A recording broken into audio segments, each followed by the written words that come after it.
What's happening, everyone? Welcome back to the workshop. I hope you're all doing well. Now, in this video, I'm going to be making 4 whiskey or wine bottle gift boxes.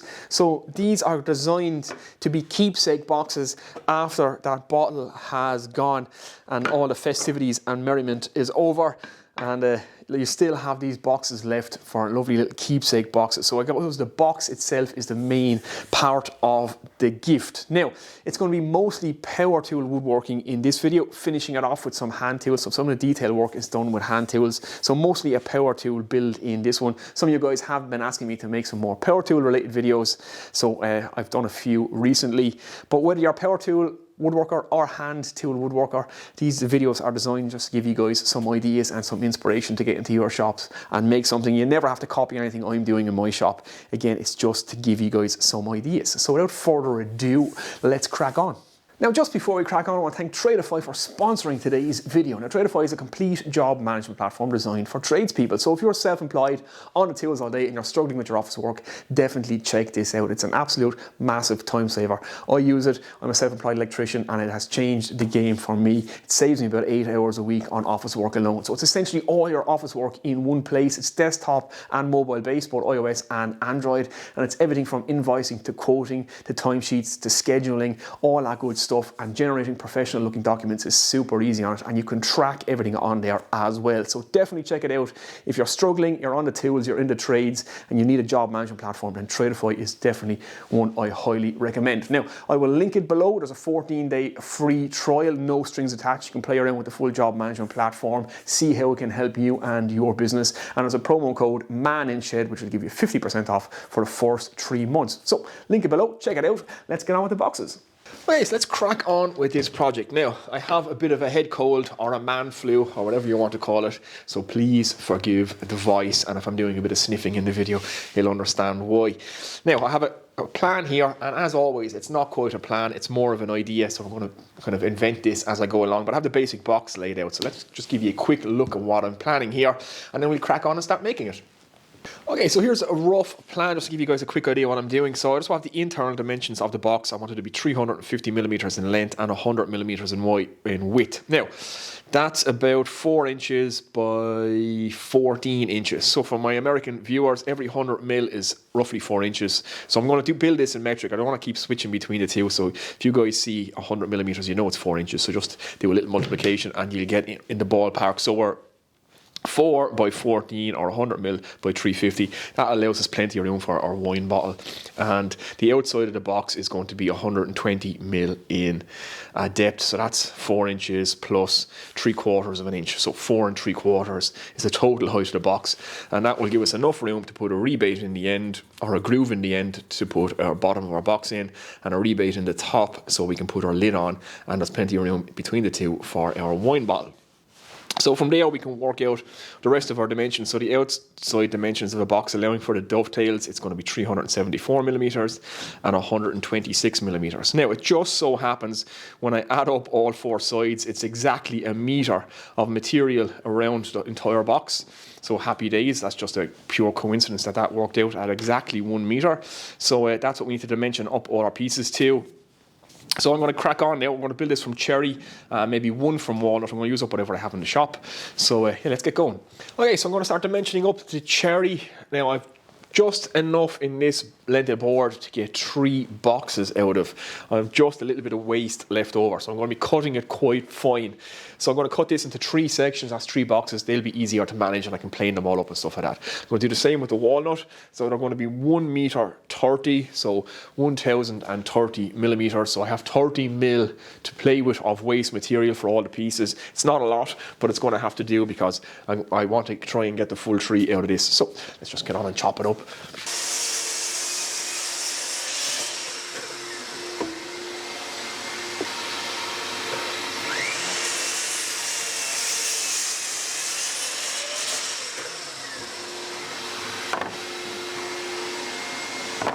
Okay, so there's our 4 boards ready to go. So that's essentially our 4 boxes. It's 1 inch material. So I'm going to take this down to below 20 mil, so it's going to be in around 18 or 19 mil. So they'll be chunky enough little boxes. Like I want these to be reusable, not just wine boxes. So it'll be nice little boxes that people can use. And I like a little chunky edge on a box. Sometimes I think it looks nice.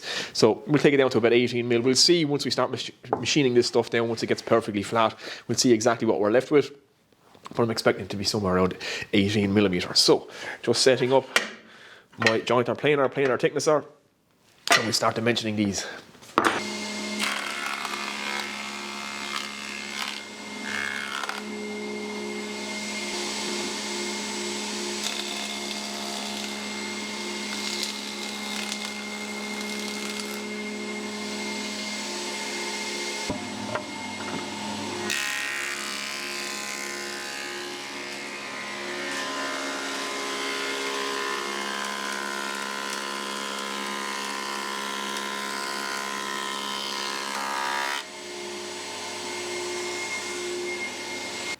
Okay, so the boards are roughly dimensioned up now. Just got to rip them down to their final width, and I have a bit of planer snipe on some of them, so I'm going to have to dress them with a hand plane. So I'm going to rip them to width first, then I'm going to take a couple of strokes of the hand plane just to take off that little bit of snipe that came off the planer. It's always handy to do some, or have some hand tools to address little problems like that. So it's not going to be totally power tools, there's going to be some hand tools in this, but it's nice to have the option, isn't it? So yeah, we'll just rip these down. So I'm just selecting which side of the board I want to face out, what side of the board I want to keep, which has the most interesting grain pattern. So yeah, I kind of have an idea now of what I want, so we're going to rip these boards down.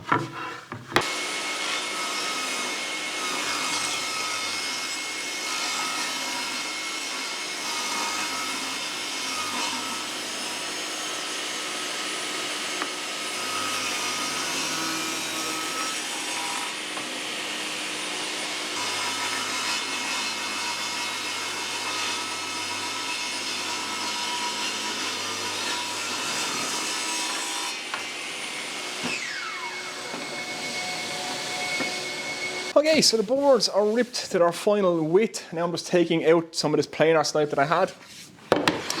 Just a little bit of planing just to take it down.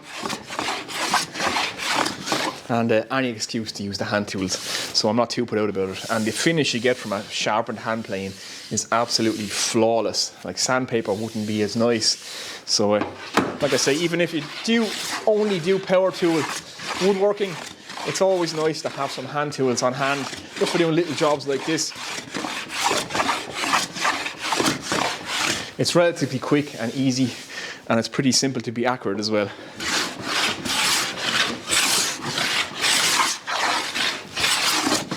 Okay, I'm going to start dimensioning up my pieces now. So I'm going to cut all my long sections first, and then all my short sections, because I have my stops set for the correct length for the length of the boxes. So I'll get all them done first, making sure that I keep, obviously, the one box out of one piece. I'm not going for continuous grain around the box because we're doing dovetails, so that's not important. But yeah, let's just get on and do it.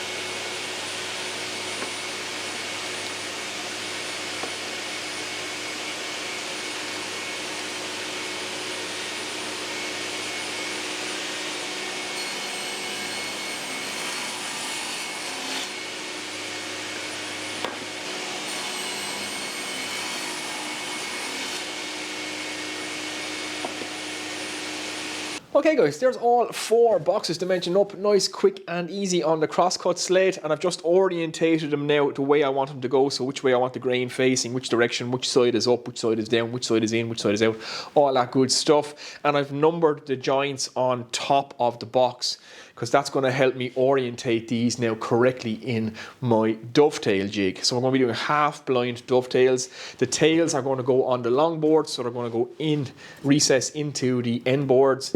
So you'll see the tails on the side of the box. It's up to you which way you want to go with it, I suppose, but I like to keep the tails on the end of the longest pieces. I always think that looks the best.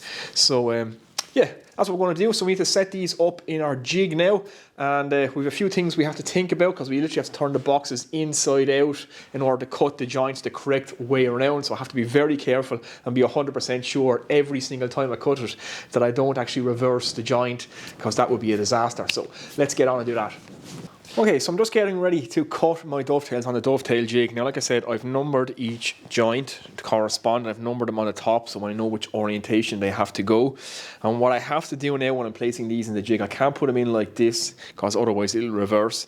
I have to do this. Now, that's how it has to go into the jig. And then when you assemble them, they go like this, because if you don't do that, your box ends up inside out. So we have correct corner to the correct corner, so the correct joint, tail to the pins all the way around, and we know what way we have to orientate them in the jig, and with the top side marked, so I know to keep the 2 ones on the same side when I put it in the jig, and we should be good to go. So let's do that.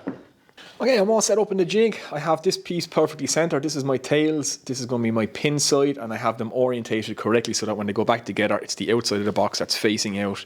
So everything is good to go. And my number 1 and my number 1 are both on this side, so I know they're the right way around as well. So let's just get on and cut the dovetails now and see how we go.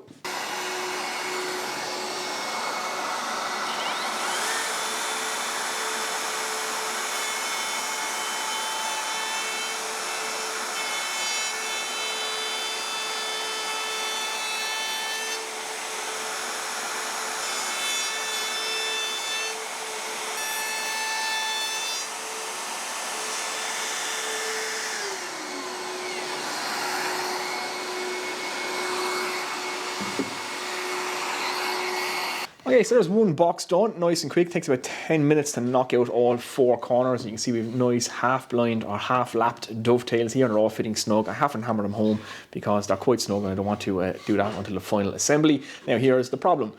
So this piece moved in the jig on me. Now it's not the jig's fault, it's my fault. The operator, I didn't have it clamped in place properly, and that's just pure carelessness on my behalf. So you can see I have a gap either side of the dovetails now.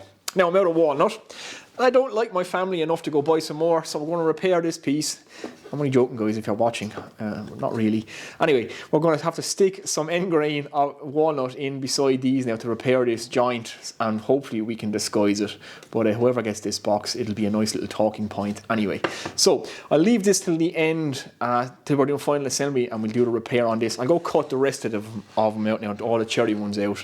I'll get on to that because it's just the exact same process of cutting the half lap dovetails, and then we have a little repair to do to try and disguise this or make it a feature. We can make that decision when we get to it. But let's get on. I'll cut the rest of them and then we can look at fitting the base and making the top.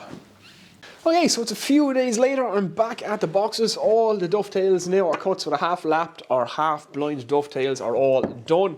So now I want to put a groove in the bottom of this box. And we're going to put in a piece of 6mm or 1/4 inch plywood for the base. Nice and stable material, so we don't have to worry about expansion and contraction. So yeah, nice and easy, nice and handy. We'll keep it relatively simple. So I have the router set up here with a 6mm bit in it. I'm going to cut a 5mm groove all the way around the end of these, and they're going to be hidden. The beauty of the half lap dovetails is that we can hide that groove as well. You'll see it now when we go cut it and we go to assemble. So let's crack on and do it.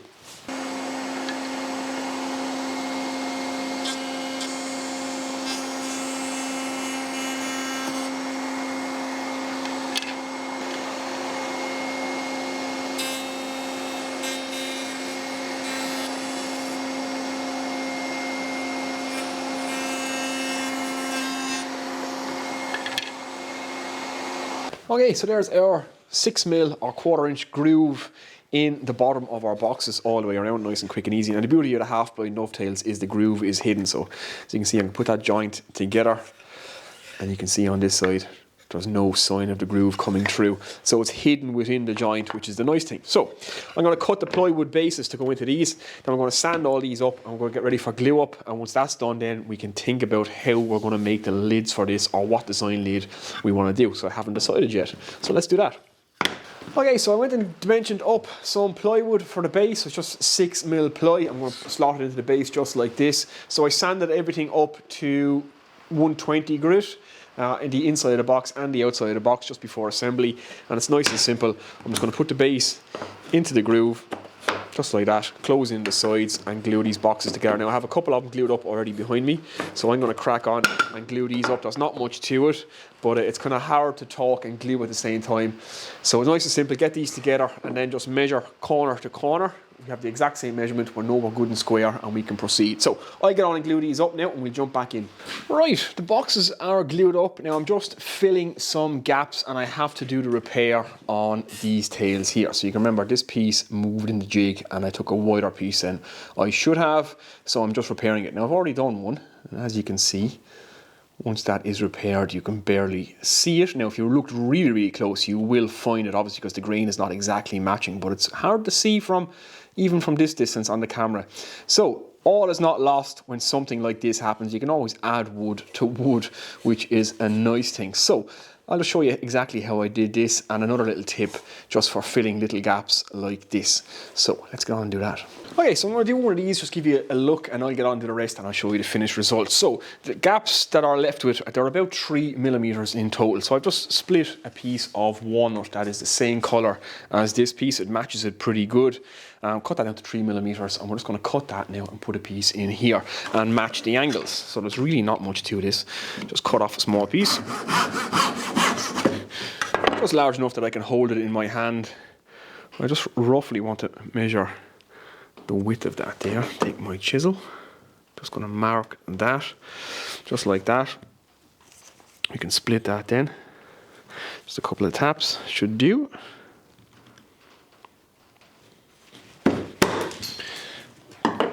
Just like that. Now that's almost perfect. So what I'm going to do is just give it a little run on my apron plane, just to put that slight angle in it, just to match that both sides.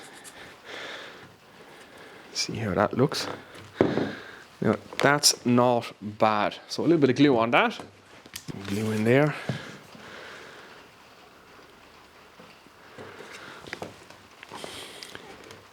Stick that guy in. Now I'm just going to flush trim that off.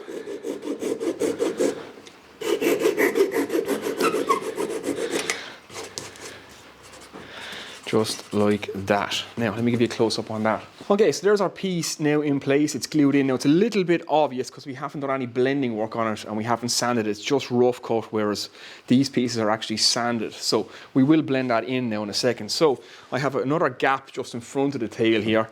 So just going to put a little bead of glue in that. So just push that down into it. So you can see now my glue is right here. And this is what you do for any little small gaps that you have on any joints. Take a piece of 60 grit sandpaper, then take a piece of walnut or whatever material you have, match the colour, and just sand that right over the area.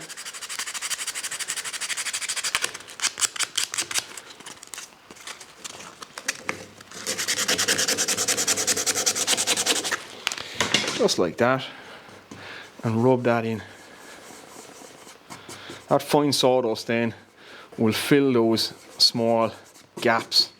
Now you can see we're almost there. We nearly have it done. So now I'm just going to take the chisel to this, just pare it off and match it up. Okay, so I have it nice and enclosed there. So I'm just going to pare this back. I will be sanding this entire thing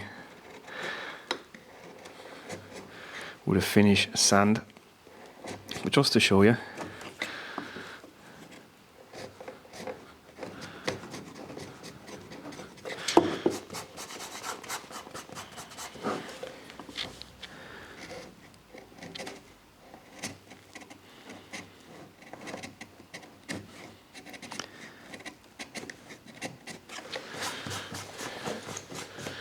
once I pare the two of those back, they blend pretty well, and you can still see it.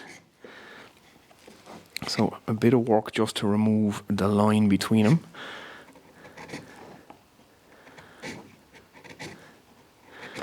So pare across it just like that until that line just about disappears.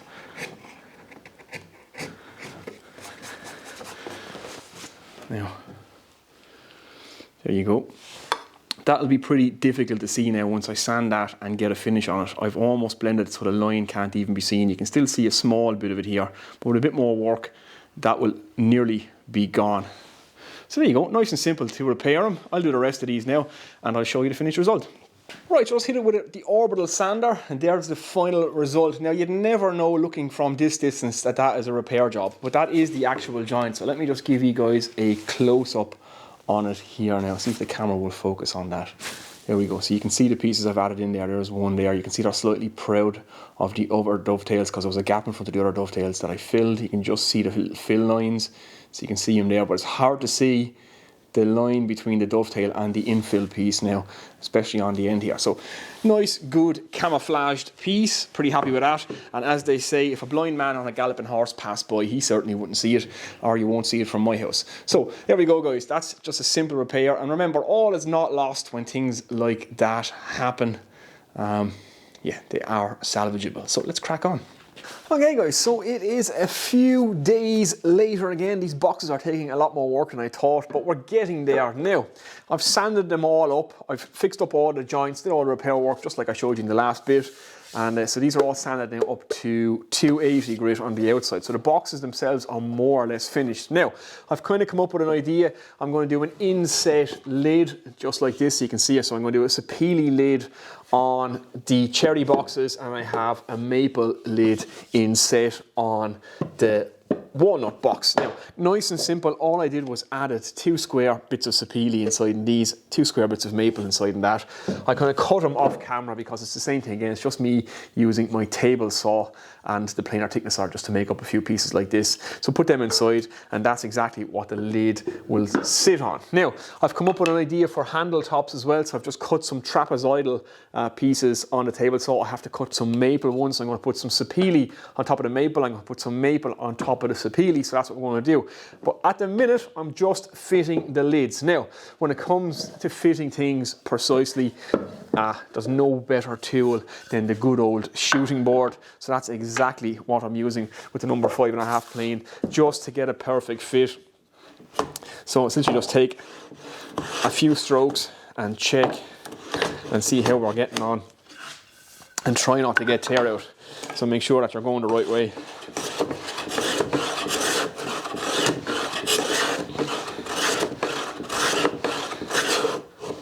So just a few strokes and keep checking. I don't have too much more to take off these to get that kind of perfect fit.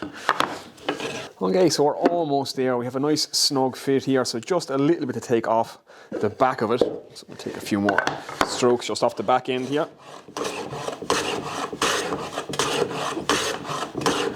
So like that, and then take one full one.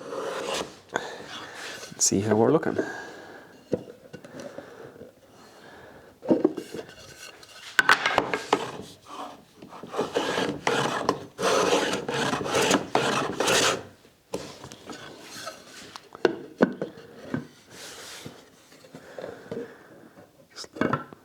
That is a pretty nice fit. We don't want it too loose and we don't want it too tight. So it's just sitting in there nicely now. Now, I haven't decided where to plane these flush yet. With the maple and walnut one, I have planed this completely flush, but I'm thinking of putting a chamfered edge on the lid as well. So I might leave these ones just sit proud, put a chamfered edge on it and see how that looks. If I don't think it's going to look nice, then I'll plane them flush with the top. But like, I might just leave them sit just proud, just as a little detail. So that's them, all 4 lids fit. Now we need to cut the handles, the maple handles for the top of these. Let's do that. Okay, so to make these trapezoidal handles, I just have my saw blade set to 20 degrees. I have a piece of maple here, that's roughly 20 millimeters. I'm just going to run that through both sides and just put a trapezoidal cut into this, and I have my fence set at 40 millimeters. So let's get on and do that.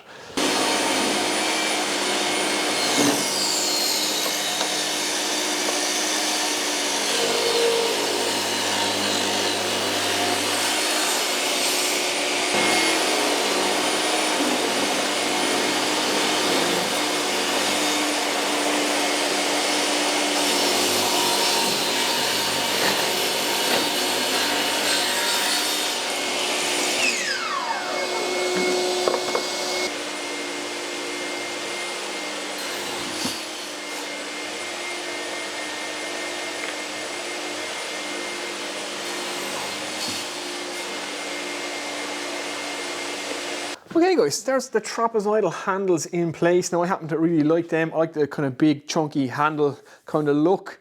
Box lids are all fitting well. Now I'm going to put a chamfer around the edge of these boxes, like I've said already. Little chamfers like that on edges of things can, if there's any little discrepancies, if it's not quite square, if there's a little gap here and there, it can really help take the eye away from that and help even everything up.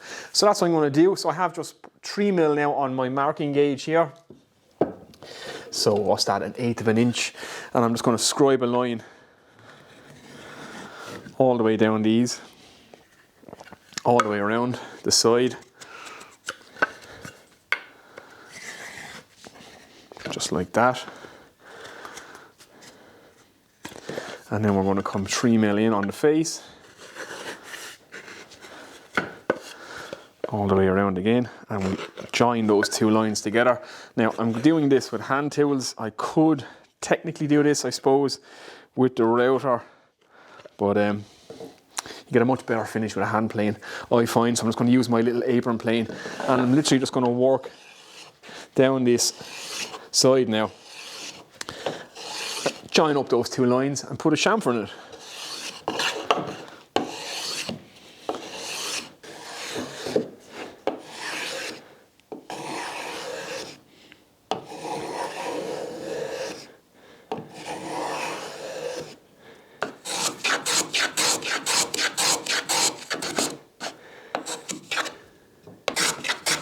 A good sharp plane and you should be good, but just pay particular attention that you don't blow off your end grain.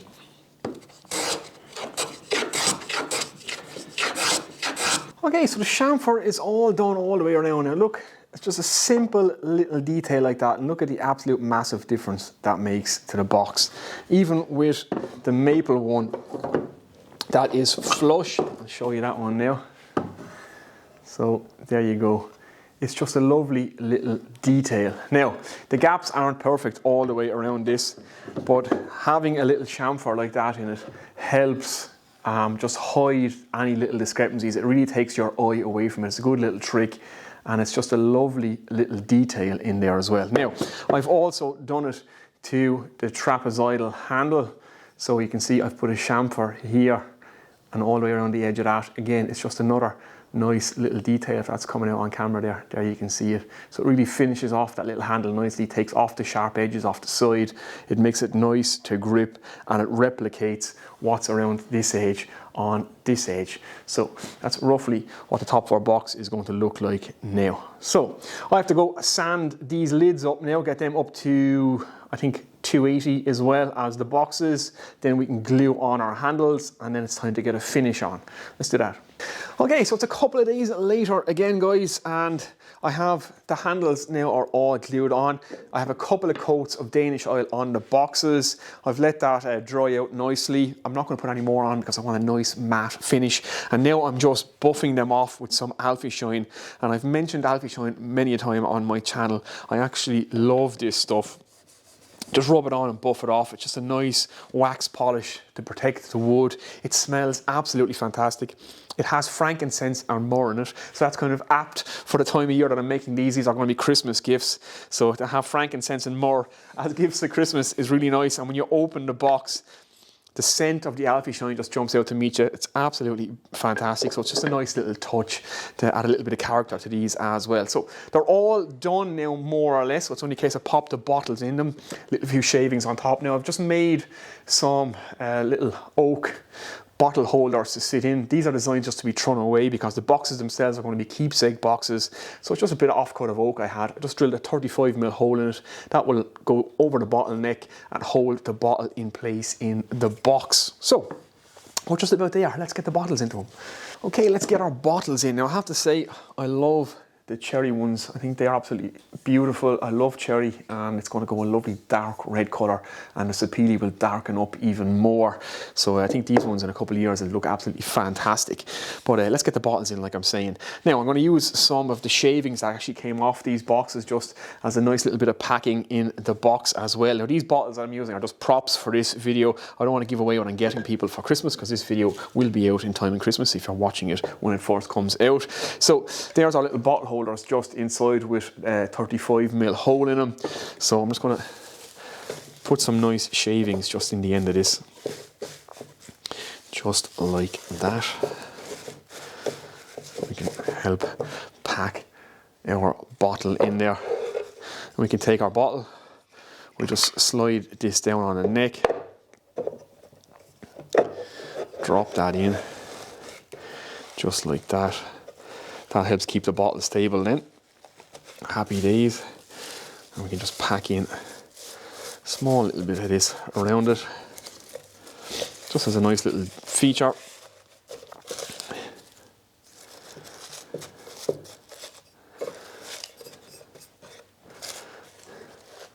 And there we go. How nice is that for a little gift? Pretty good. Okay guys, there we go. All our bottles are now in place and looking pretty good. I have to say, I'm really happy with how these turned out. So they're going to make some lovely gifts. So just drop the lids on them, just like that. And these will make some lovely little keepsake boxes now when the festivities are done and all the drink is drank, as they say. Hopefully these will make some lovely little keepsake boxes for people. So there we go. Okay guys, so there we go, 4 boxes all complete, 4 whiskey and wine gift boxes, and again they're designed to be keepsake boxes after the bottles have gone from them. And I really like the cherry and sapele, as I said already. I think that's just a fantastic wood combination, and as they darken up over the years, they're going to look even better. So hopefully you've enjoyed that video guys. Hopefully you got something out of it. Again, these videos are intended to inspire. You don't ever have to copy anything I'm doing in my workshop, whether you're a hand tool or power tool woodworker. It's just a way of getting some ideas out to some like-minded people, and maybe it might give you guys some inspiration to make some of these. If you have a particular person you want to make a nice gift for, then this is a great way to go in my opinion, because I think the box is the main part of the gift and the bottle inside is a little bonus to celebrate with. So that's it guys, I'm going to get out of here now. If you liked the video, don't forget to give it a thumbs up. That really helps me out a lot. And comments and questions below, as always, I will get back to you. Thanks to everybody who subscribed to the channel so far. And if you're new here, think about hitting that subscribe button yourselves. And a big thanks to everybody over on Patreon, as always, for supporting the channel. Very much appreciated. So that's it guys, I'm going to get out of here now. Hopefully my head cold hasn't annoyed you too much. I'm sorry about that, but there's not much I could do about it. But yeah, I might go have a hot whiskey now to help the head cold. I'll see you in the next one guys. Take it easy.